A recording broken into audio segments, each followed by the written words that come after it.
আসসালামু আলাইকুম সবাইকে। ওয়েটিং নিউজ ইউটিউব চ্যানেলটির পক্ষ থেকে স্বাগতম। আশা করছি আপনারা সবাই খুব ভালো আছেন। আপনারা যারা যারা সরকারি বেসরকারি এমপিভুক্ত শিক্ষক এবং কর্মচারী রয়েছেন, তাদের যে বাড়ি ভাড়া, চিকিৎসা ভাতা এবং আরও অন্যান্য ভাতার যে সমস্ত দাবিগুলো ছিল, সেই দাবিগুলো কিন্তু একেবারে কি বলবো, একেবারে মানে যে কোনো মুহূর্তে এটা তারা মেনে নিবে এবং এই অনুযায়ী কিন্তু আপনাদেরকে দেওয়া হবে। তাই বলবো যে আজকের ভিডিওটি অনেক গুরুত্বপূর্ণ, নাটনি সম্পূর্ণ দেখবেন। চ্যানেলে নতুন হয়ে থাকলে চ্যানেলটি সাবস্ক্রাইব করে দিয়ে আমাদের সাথে যুক্ত থাকবেন, কারণ আমরাই সর্বপ্রথম আপনাদের জন্য আপডেট নিউজগুলো সবার আগে এই চ্যানেলে প্রকাশ করি। সরকারি নিয়মে বাড়ি ও চিকিৎসা ভাতার দাবি এমপি ও শিক্ষক কর্মচারীদের, দেখেন এই শিরোনামে দেখেন শিক্ষাবার্তা.com পত্রিকা প্রকাশিত হয়েছে 15 জুন 2025। রিসেন্ট যে খবরটা প্রকাশিত হয়েছে সেটা এখন আপনাদের মাঝে শেয়ার করবো। তাই বলবো যে ধৈর্য সহকারে ভিডিওটি দেখবেন, তাহলে কিন্তু আপনি বুঝতে পারবেন।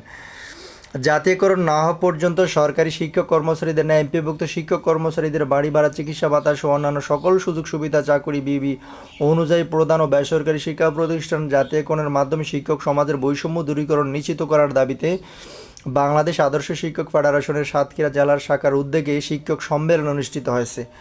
শনিবার 14 জুন সাতক্ষীরা শহীদ আব্দুর রাজ্জাক পার্কে বাংলাদেশ আদর্শ শিক্ষক ফেডারেশনের আয়োজনে অনুষ্ঠিত সম্মেলনে বাংলাদেশ আদর্শ শিক্ষক ফেডারেশনের নেতৃবৃন্দ 14 দফা দাবি উত্থাপন করে তা অন্তর্বর্তীকালীন সরকারকে মেনে নেওয়ার আহ্বান জানিয়েছেন। তো তাদের যে দাবিগুলো ছিল সেই দাবিগুলো এখন আপনাদেরকে পড়ে শোনাবো।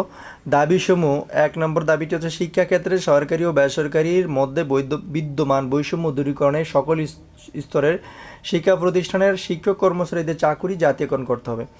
2 নম্বর হচ্ছে জাতীয়করণ না হওয়া পর্যন্ত সরকারি শিক্ষক কর্মচারীদের এমপিভুক্ত শিক্ষক কর্মচারীদের বাড়ি ভাড়া, চিকিৎসা ভাতা ও অন্যান্য সকল সুযোগ সুবিধা চাকুরি বিবি অনুযায়ী প্রদান করতে হবে।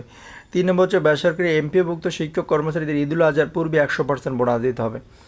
4 নম্বর হচ্ছে বিগত ফ্যাসিস্ট সরকার রচনালে পরে বরখাস্তকৃত সকল শিক্ষক ও কর্মচারীদের বকেয়া পাওনাদিসহ স্বপদে বহাল করতে হবে। যারা অবসরে গেছেন তাদের ক্ষতিপূরণ সহ সকল পাওনাদি পরিশোধ করতে হবে। 5 নম্বর হচ্ছে প্রাথমিক স্কুলের প্রধান শিক্ষকদের বেতন ভাতা 9ম গ্রেড ও সহকারী শিক্ষকদের 10ম গ্রেড প্রদান করতে হবে। 6 নম্বর হচ্ছে যশোর সরকারি কলেজকে পূর্ণাঙ্গ বিশ্ববিদ্যালয়ে উন্নীত করতে হবে। 7 নম্বর হচ্ছে বাংলাদেশ সফল রাজনৈতিক, সাংস্কৃতিক ও সামাজিক আন্দোলনে যশোর অগ্রণী ভূমিকা পালন করে থাকে, সেহেতু যশোরকে সাংস্কৃতিক রাজধানী ঘোষণা করা যশোরবাসীর প্রাণের দাবির বাস্তবায়ন করতে হবে। 8 নম্বর হচ্ছে যশোর বাংলাদেশের একমাত্র ফুল উৎপাদনকারী জেলা। দেশে সিংহভাগ সবজি যশোরে উৎপাদন হয়ে থাকে। এমত অবস্থায় স্কুল ও সবজি বহুমুখী ব্যবহার ও উপযোগিতা সৃষ্টির জন্য গবেষণার প্রয়োজন। ফুল ও সবজির উন্নয়নকরণে লক্ষ্যে যশোরের কৃষি প্রযুক্তি নির্ভর একটি কৃষি প্রযুক্তি বিশ্ববিদ্যালয় প্রতিষ্ঠার দাবি জানান। 9 নম্বর হচ্ছে জ্যেষ্ঠ প্রভাষক নয় 8 বছর পূর্ণ হলেই বেসরকারি কলেজ ও মাদ্রাসার প্রভাষকদের সহকারী অধ্যাপক পদে উন্নীতকরণ ও সহযোগী অধ্যাপক ও অধ্যাপকের পদ সৃষ্টি করতে হবে এবং পদ অনুযায়ী বেতন ভাতা দিতে হবে। 10 নম্বর হচ্ছে বেসরকারি এমপিভুক্ত শিক্ষক কর্মচারীদের চাকুরি থেকে অবসর গ্রহণের 6 মাসের মধ্যে কল্যাণ ও অবসর তহবিলের টাকা পরিশোধ করতে হবে।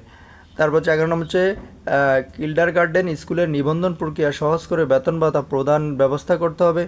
12 নম্বর হচ্ছে শিক্ষাক্ষেত্রে সকল ধরনের বৈষম্য দূরীকরণ, নৈতিক ও মূল্যবোধের আলোকে শিক্ষা ব্যবস্থা প্রণয়নের জন্য শিক্ষা সংস্কার কমিশন গঠন করতে হবে।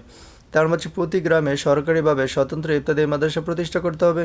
14 নম্বর হচ্ছে বেসরকারি বিশ্ববিদ্যালয়ের শিক্ষকদের জন্য স্বতন্ত্র বেতন স্কেল ঘোষণা করা এবং সরকারিভাবে জমি বরাদ্দ দিতে হবে। তা আশা করি বুঝতে পেরেছেন। পরবর্তী নিউজ দেখার আমন্ত্রণ জানিয়ে এই পর্যন্ত শেষ করছি। আসসালামু আলাইকুম।